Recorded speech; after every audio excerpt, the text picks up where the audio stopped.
Ruth, the budget is upon us again this year. Can you just tell us what we'd expect from Philip Hammond this time?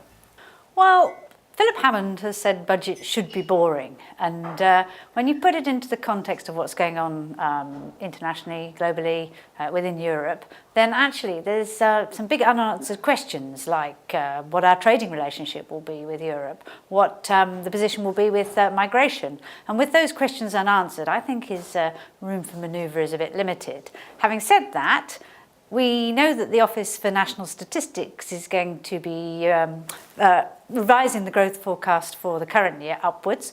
Also, the debt requirement is probably going to go down. That's due to higher tax receipts than expected at the beginning of the year. Business rates is the hot potato at the moment, and you can see why. When you look at some of the statistics, pubs and restaurants in the southeast, they face a 500% rise, some of them, whereas online retailers who've got out-of-town warehouses, well, their rise is about 2%, and that's a huge difference. So there's got to be some sort of rebalancing of that effect in order to support those businesses, those small businesses that are going to be particularly hard hit.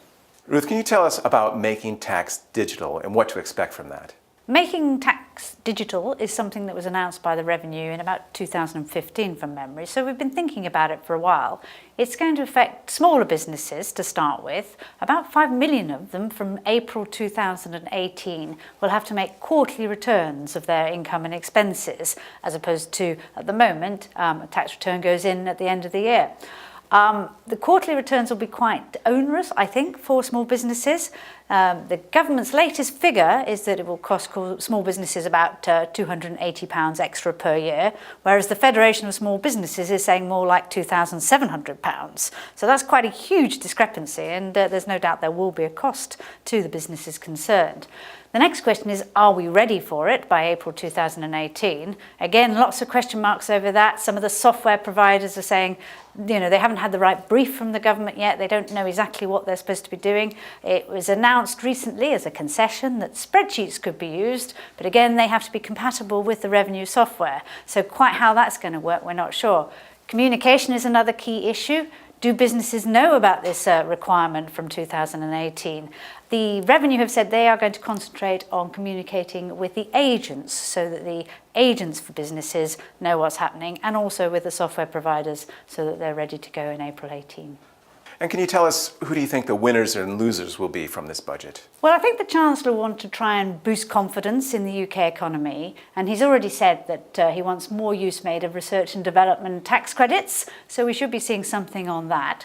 We might even see something on corporation tax rates. They're due to come down to 17% by 2020, but they've just gone, or next year they're going to 12.5% in Northern Ireland, and that is something that encourages businesses into the UK, and therefore might be something that we see even more reductions in corporation tax rates.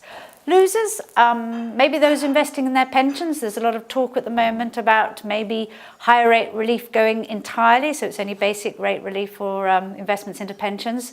Or we might see something happening with the 25% tax-free when you draw down on your pension fund. We might see that being hit by the Chancellor. During the time of Brexit and over the next couple of years, can we expect the same from Philip Hammond? Well, it's interesting to see, because it will depend on how the negotiations go with Europe, and also what happens with Scotland as well.